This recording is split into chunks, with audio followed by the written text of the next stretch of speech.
What is up, Sideways fam? We're back again today with another video, and the 260ZX is still on the lift. We have dyno next Wednesday. I'm hoping to put all this into one video. I know that the videos as of late have been kind of long. It's just easier to do one long video versus doing like 10-minute increments of 3 or 4 videos. Let me know if you guys like that or don't like it. I can split it up if you just think it's just too long, but there's a lot of good information that we typically see in these. I try to go through them pretty quickly and not waste anybody's time. So let me go ahead and show you what's all been done and where we're at right now. There has been a few modifications that have been done since last time that I didn't get a chance to record because it's been way too busy. So we're right into it.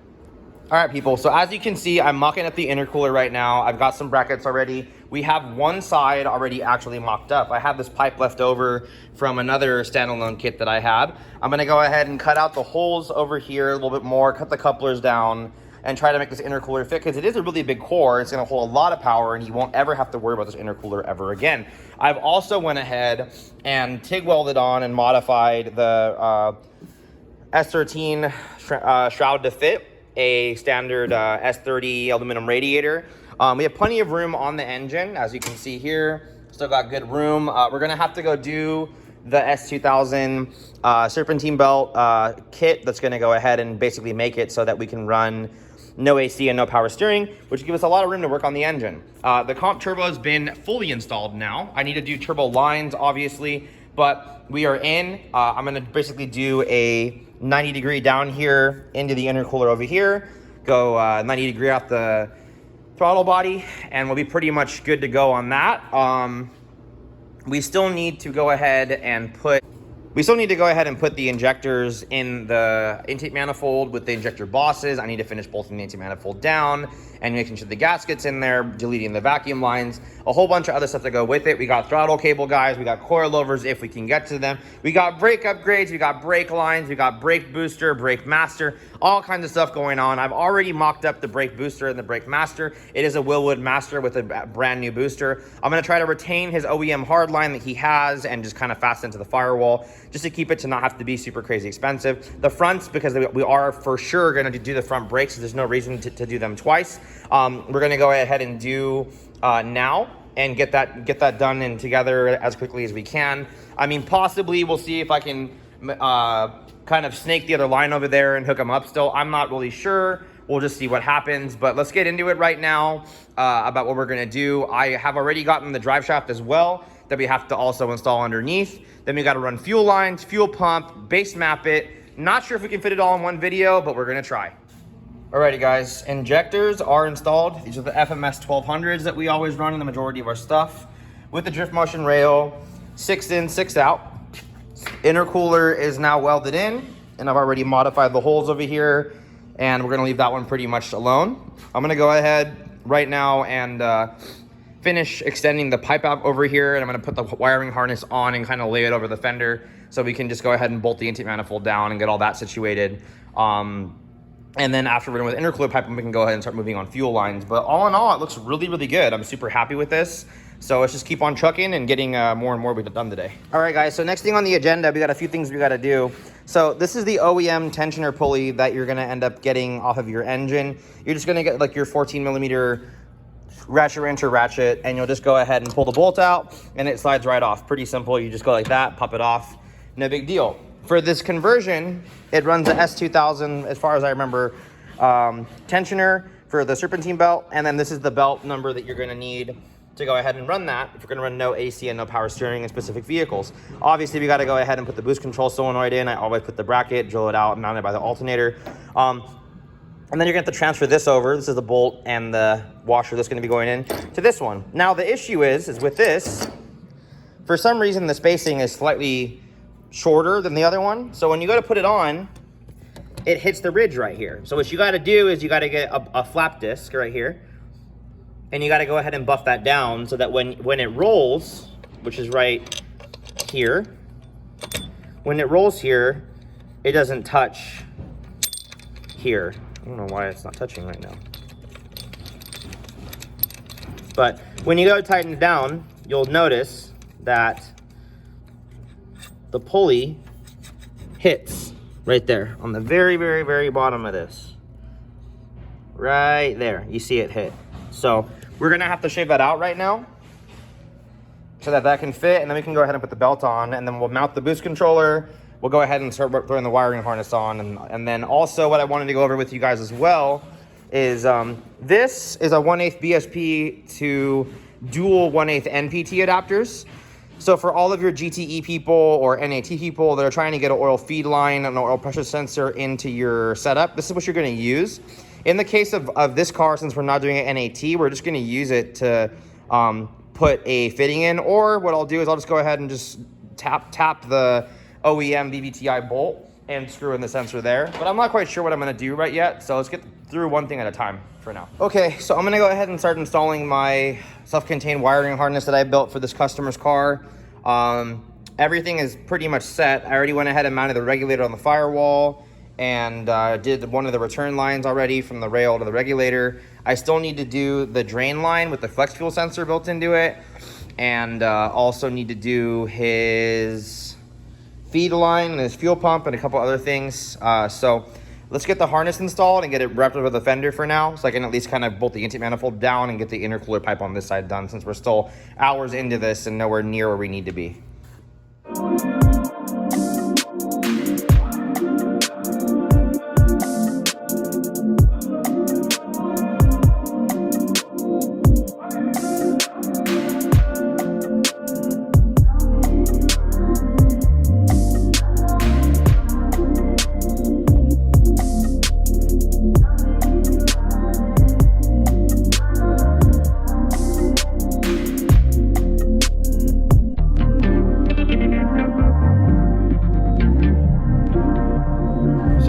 Pretty good right now, guys. I'm looking pretty happy with this. This all came out really good. Got the intake air temperature sensor welded in. The intercooler piping's nice and 3-inch right there. We're going to do 2.5 on this side. I got to go ahead and cut the pipe right now to go from here to there, and then we got to go ahead and clock the turbo, do the turbo lines, put the wideband O2 sensor in, and then besides getting the fuel pressure sensor in the regulator, a few vacuum lines, few vacuum caps, and the oil filter adapter on, she's going to be pretty much ready to start on my end. We got to get some oil. We'll probably do that tomorrow, and punch some holes and start figuring out what's going on with the wiring for the chassis, because there's no wiring in the front of the car. Last time what I did is, typically these cars run all the wiring in the wheel wells in the engine bay, because the engine's so tiny and like short like this,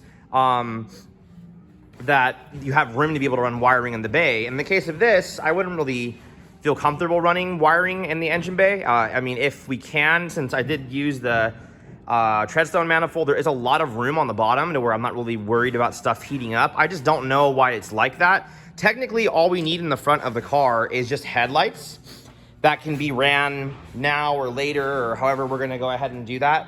This is why I was talking about being sure if we were gonna be able to go ahead and get into brakes and coilovers and all the rest of the stuff that we're going to be doing with this. Maybe I'll make 2 separate videos for the coilovers and the brake install versus what we're doing with this. I don't know, based on time, what I'm going to have time for still. It's about the end of my day today. I'm going to go home, do some family stuff for a little bit, and then I got to come back over here to meet Alex to get his SC picked up that's out there, because it's finally done with his new badass tires.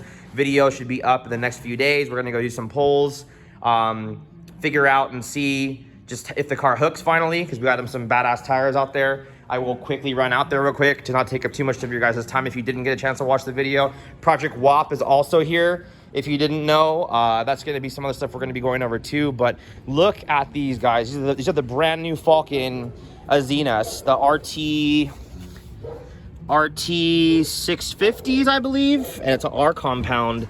And he got some 295 35 19s to go on his BBS rims. So we're gonna go test those out tonight and just go check and see if we can do a 3rd gear pull and it doesn't spin, or maybe even do a 2nd gear pull and make sure it doesn't spin. So let me go ahead and figure out what I'm gonna get done. Maybe we'll have enough time to get the turbo lines knocked out real quick before I leave. And when we come back, we'll do some more stuff. All right, guys. So we're back. It is Monday, the next week. We weren't able to work too much this weekend on the car, but we got a lot of stuff done. So let me go ahead and get over to this with you guys and show you guys everything that was finished. The whole fuel system's done. We actually had the brakes completely done. Just hooking them back up to OEM. We decided to go ahead and just not do the coilovers, not do the brakes, because we only have basically today and tomorrow to have the car ready for dyno, and the car needs to go home and just kind of have the paperwork done for the car and all the other finalization and button up stuff. And then if they want to go ahead and get the coilovers and the brakes upgraded after, I mean, we'll have time for that later once Caden and Vinny and the shop's cleaned up and everything else too. So let me show you what's going on right now, what I have to do still, so we can get this video done, and then we can get a complete, super nice, badass video for dyno. Let's get into it. So basically the whole entire wiring harness is here. That what they did is, if you look down in here, they welded up a hole in the chassis that was right there, that I'm assuming ran the harness through for all the headlights and everything else too, because I don't see any other holes that are in here. So what we're gonna do is I believe we're gonna go ahead and pull the blower motor out of the dash underneath here. We're gonna go ahead and mount the ECU all on the firewall, run the fuel pump wire all the way down the center console to the back of the car. And then I'm gonna have to basically zip tie all of the body harness up underneath the dash, and then just run headlight wires out to the front, which is going to be very time consuming. But back here too, it's really OEM, super nice. But we just got to punch a hole down here, or even through the wheel well, to run up and out and underneath the carpet to his ECU, because the fuel pump will be ECU driven.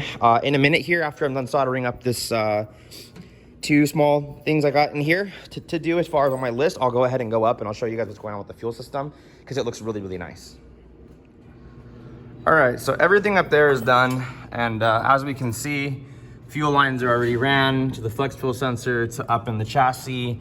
You got the fuel filter mounted to the chassis up here, and our PTFE and our return line that's going to be silicone as well, or sorry, Teflon put in, and both lines ran to the tank. So that's really, really awesome. And then I went ahead and made a bracket back here for the fuel pump and welded it in, made it unboltable and everything too to the 6AN line. So this all looks super, super great.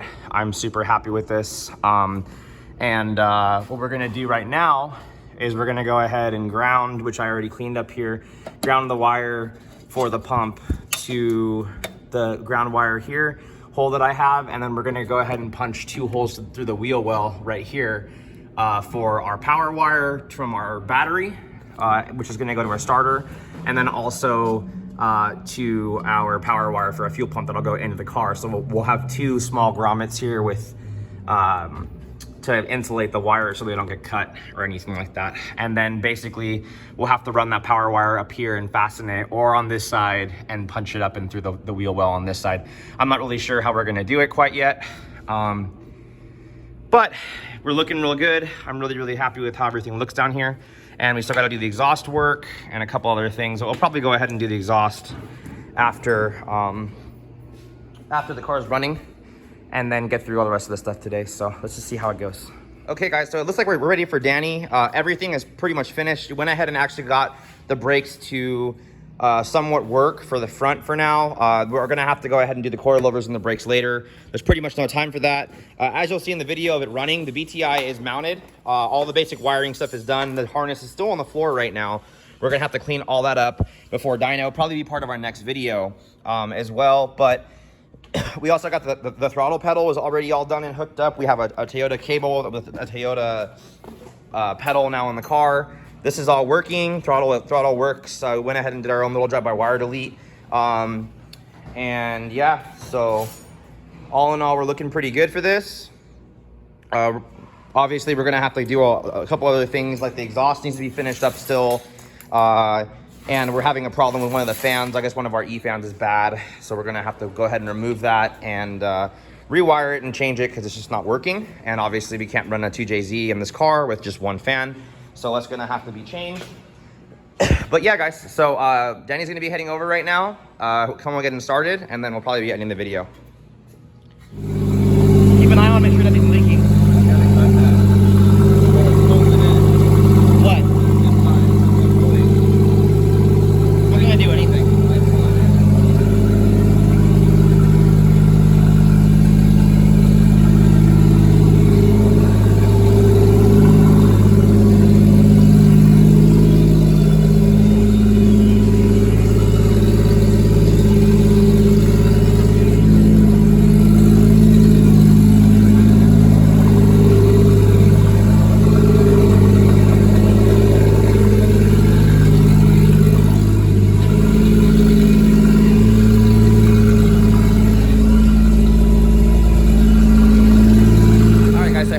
the video of the 260ZX right here. Super beautiful, came out really nice. I'm super happy with it about how everything ended up turning out. The car is going on dyno tomorrow. We have a lot of things to do today, so there'll be another video of this of us just having everything finalized and us getting the dyno. You can see what it's gonna do for power. We'll just kind of see what it does. You know, with these kind of cars, with how old they are, there's still a whole bunch of problems that can happen. I mean, engine-wise, you should be okay, but I mean, considering we're doing an inline fuel pump and a bunch of other stuff, we're not really quite sure how it's gonna do on fuel pressure. We were having a fuel pressure issue while starting. The fuel pressure is surging. That could be due to the fuel, maybe not having enough in the tank. It could be, you know, we really kind of have no idea of what's going on. So, so next time, guys, keep watching. Peace.